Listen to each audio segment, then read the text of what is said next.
तुम दोनों इन पेड़ों को छोड़ दो। क्यों छोड़े? ये तो सूखे पेड़ हैं। आइडिया करके नजदीक के झरने से बाम्बू पाइपलाइन लगाते हैं। वो पेड़ लहराकर पैसे गिराता है। चंद्रपुर गांव में कमलेश नाम का लकड़हारा रहता था। वो रोज जंगल से लकड़ियां काटकर उसे बेचता था और अपने परिवार का पालन पोषण करता था। उसके दो बेटे छोटू और मोटू। एक बार कमलेश बीमार होने पर सुधीर सेठ से पैसे लेकर अपना गुजारा किया था और वो कर्जा चुका नहीं पा रहा था। जैसे दिन बीतने लगे, एक दिन सुधीर सेठ कमलेश के घर आकर, देखो कमलेश, तुमने जो पैसा मुझसे लिया था वो ब्याज के साथ बढ़ता ही जा रहा है। बताओ तुम पैसा कब दोगे? सेठ, आप तो देख ही रहे हैं मैं बीमार चल रहा हूँ। ठीक हो जाऊंगा तो जंगल जाकर लकड़ियाँ काट लाऊंगा और आपका पैसा लौटा दूंगा। तुम कब ठीक होगे और जंगल जाकर लकड़ियाँ काटकर उसे बेचकर मेरा कर्जा चुकाओगे? अरे वो पैसा तो मेरी ब्याज भी पूरा नहीं कर पाएगा। फिर क्या करूँ?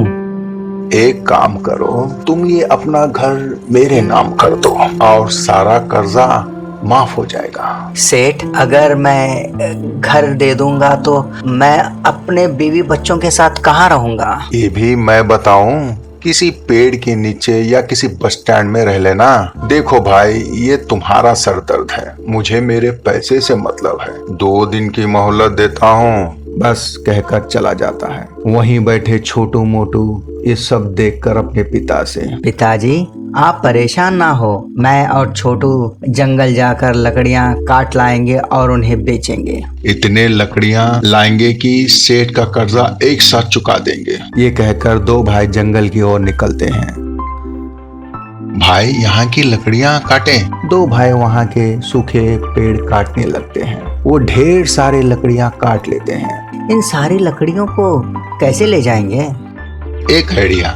दो भाई मिलकर एक वुडन ट्रैक्टर बना लेते हैं जिस पर वो लकड़ियां लाद कर ले चलते हैं। जंगल में एक जगह पहुंचते ही चारों ओर सूखे पेड़ों को देखकर दोनों, यहाँ तो सारा जंगल सूखा पड़ा है, क्यों ना हम इन्हें काट कर बेचें? दो भाई पेड़ काटने के लिए जैसे ही कुल्हाड़ी उठाते हैं, दूर से, ठहरो, इन पेड़ों को मत काटो।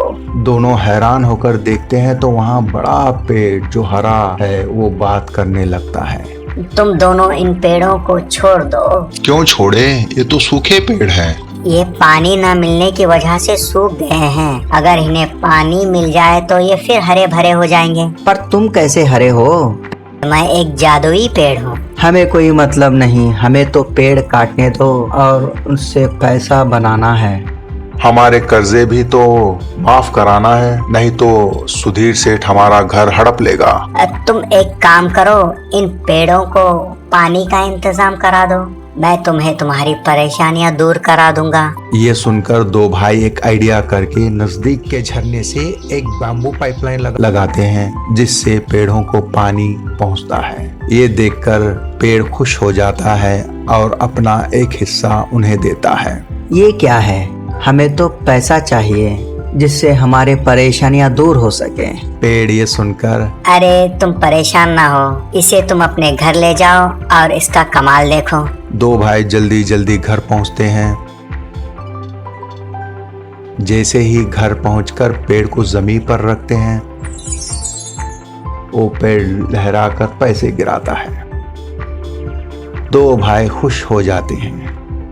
माँ और बाप दोनों खुश होते हैं। ये जी, ये पैसा ले जाओ और सुधीर सेठ का पूरा पैसा एक साथ लौटा दो। कमलेश खुशी खुशी वो पैसा लेकर सुधीर सेठ के यहाँ पहुँचता है। पैसा लेकर सुधीर सेठ, इतना सारा पैसा कहाँ से आया तुम्हारे पास, वो भी एक दिन में? आपसे मतलब? अरे बताओ तो भाई, इतना पैसा कैसे आया? अरे नीयत साफ हो तो रास्ता खुद ब खुद बनता है, कहकर वहां से चला जाता है। कमलेश अपने परिवार के साथ खुशी खुशी रहने लगता है।